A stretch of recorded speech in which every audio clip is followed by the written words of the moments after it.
Alright, so today we're going to tie up a caddis larva. Obviously, most every trout stream that you're going to run into throughout the mid-Atlantic and pretty much across the country is going to have some sort of a caddis population. So today we're going to imitate a free-living caddis, commonly referred to as, let's say like a green rock roller, for instance. So for a hook, we're going to be tying on an Orvis Tactical Check Nymph hook. This is a size 14 in the vise.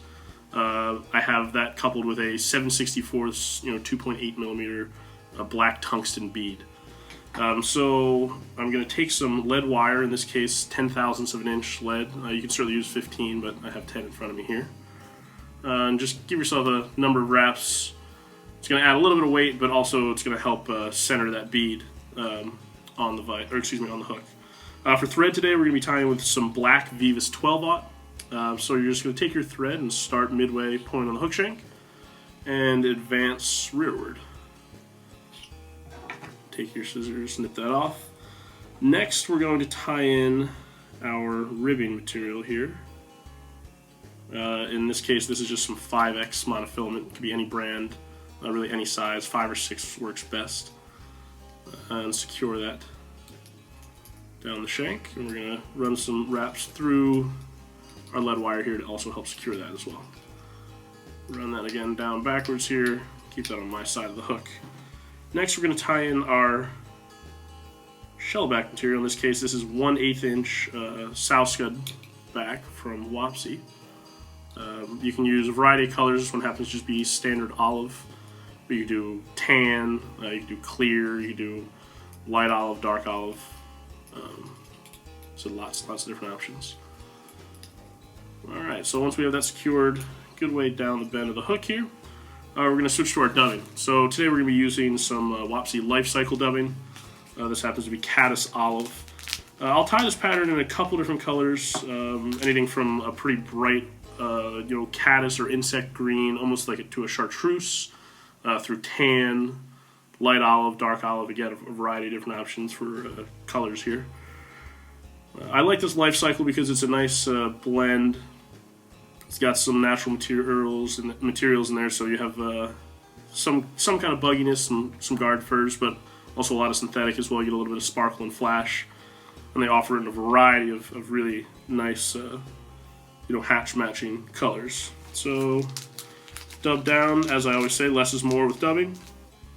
Going to then take some more dubbing here and continue to apply. I'd rather do multiple coats of a thinner dubbing noodle than one big bulky one. We're going to want to run this up to about the 75% or so point on the hook shank here. Leave ourselves a little bit of room at the front. But you'll see I build up a little bit of a taper there. And then we're going to move on to our next dubbing. So for the head of this pattern, we're going to switch to a SLF Spiky Squirrel dubbing. This happens to be black. You can use ice dub here. You can use again, black Life Cycle, a variety of different options. I just like the Spiky Squirrel because it is, in fact, spiky. I really like the guard furs, and you'll see we're going to be able to kind of pick this out a little bit once we've tied this in for our head right behind that black bead. Good. Alright, so next we're going to take our scud back and pull that forward. So as with any kind of scud back option, for me being a right-handed tire, wrapping the thread away from me, I'm going to want to actually put that sow scud back a little bit on my side of the hook shank, just a little bit kind of towards me. And as I wrap that thread torque and tension is going to actually roll that to the top of the hook shank. So I'm always going to come backwards here and secure this with a few additional thread wraps, nip that off. Now before I start ribbing, I always will do either a quick little half hitch or whip finish just to hold that in place so that if you do bump your bobbin and your thread, then all of a sudden you're not left with this tiny little tag. Alright, so now we're going to take our ribbing material, again our monofilament, and I'm actually going to rib this away from me to again help torque that into position.